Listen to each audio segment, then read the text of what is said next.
মৎস্য বিভাগের তথ্য অনুযায়ী দেশের মাছের রেণু চাহিদার ৬০% সরবরাহ করা হয় যশোর থেকে। আর এ রেণু উৎপাদনে জেলার মৎস্যপল্লী খ্যাত চাচড়া এলাকায় ৩৮টি হ্যাচারি গড়ে উঠেছে।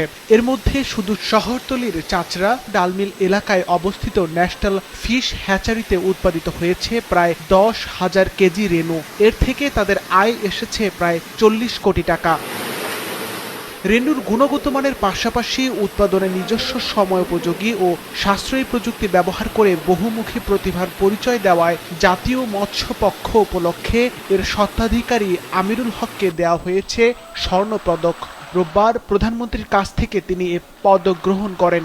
যে মাছগুলো মানুষের খাইলে ক্ষতি হবে না, সেই ধরনের মাছই আমি উৎপাদন করার চেষ্টা করতেছি এবং করে আসছি, এবং কোয়ালিটি সম্পূর্ণ মাছ তৈরি হচ্ছে। এবং আমাদের গ্রাহকের সবসময় বলা আছে, আমার গ্রাহক যদি কোনো মাছ নিয়ে যে কোনো ক্ষতিগ্রস্ত হয় এবং এই মাছটা সে নিঃসন্দেহে দ্বিতীয়বার পাবে। পুরস্কারে আমি খুশি যে আজকে আমার যথাযথ মর্যাদা রাষ্ট্র দিচ্ছে, এর জন্য আমি মহা খুশি।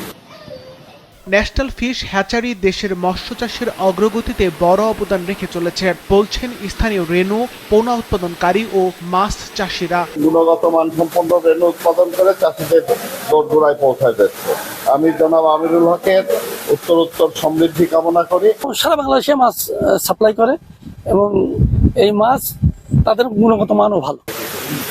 স্থানীয় মৎস্য বিভাগ বলছে শুধু রেণু উৎপাদনে নয়, ন্যাশনাল হ্যাচারিতে রেণু উৎপাদনে সোলার প্যানেল ব্যবহারের মাধ্যমে ৬০% বিদ্যুৎ খরচ ও রিসাইক্লিং এর মাধ্যমে ভূগর্ভস্থ পানির ব্যবহার কমানো সহ নিজস্ব প্রযুক্তি ব্যবহার করে সর্বোচ্চ মানের রেণু উৎপাদনের কারণে স্বর্ণপদক প্রদানের জন্য হ্যাচারির মালিক আমিরুল হকের নাম সুপারিশ করা হয়েছিল।